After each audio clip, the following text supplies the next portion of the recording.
Welcome to Take 5, your 5-minute inspirational message from Evangelical Alliance Ireland.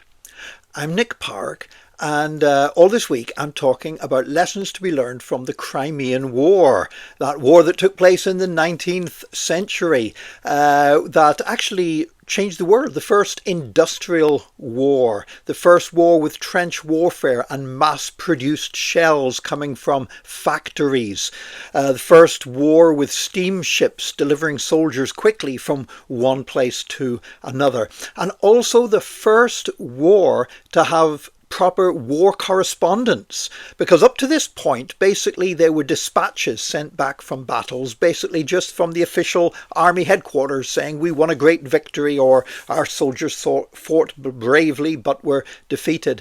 But now you had the first genuine war correspondent, a man called William H. Russell, who was sending back to newspapers in England on the spot reports from the battles in the Crimean War. And also for the first time you had photographs being taken of battle scenes during a war and sent back and published in newspapers back home, which greatly changed the way that people at home saw the war.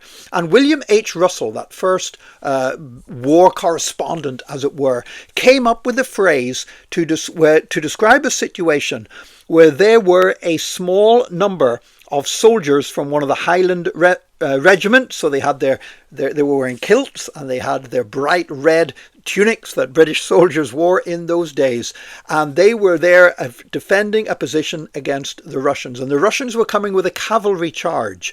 And at that time the conventional wisdom was that you could only have a hope of withstanding a cavalry charge if you had a force standing at least 4 soldiers deep with their rifles trained on the oncoming cavalrymen. But because there was only a small number of people in this regiment that was standing against this cavalry charge, the Scottish Highlanders, and so they were only standing 2 deep rather than 4 deep.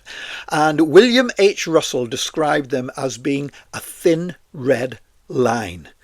Well, first of all, he described it as a thin red streak topped by iron, but it became later known as the thin red line. And that phrase passed into the English language. Today, people still talk about when you have a small number of people standing against a much greater threat, they call it a thin red line. And today it's also used a lot. People talk about the thin blue line when they're talking about police officers, and they're saying how we should support and pray for the police force, which we should.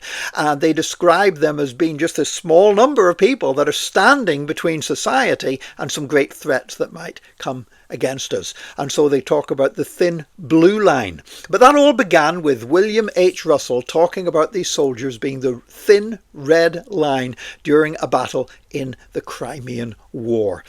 Now, do you know, today I believe that the church is a thin red line. There are so many things that would threaten society and threaten the world. We look around the world and we see a lot of evil. But I believe with all my heart that the world would be a lot more evil and society would be a lot more wicked and dangerous if it wasn't for the presence of the Church of Jesus Christ in society. In the same way that God said he would spare Sodom if there were 50 righteous men there, I believe that God today brings mercy on societies whenever the Church of Jesus Christ is there maintaining a faithful witness. The church might not always seem huge. It might not always be a mega church. It might not always be successful.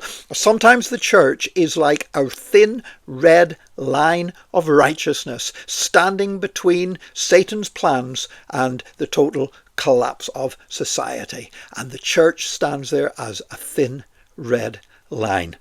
Don't despair if you feel you're part of a minority.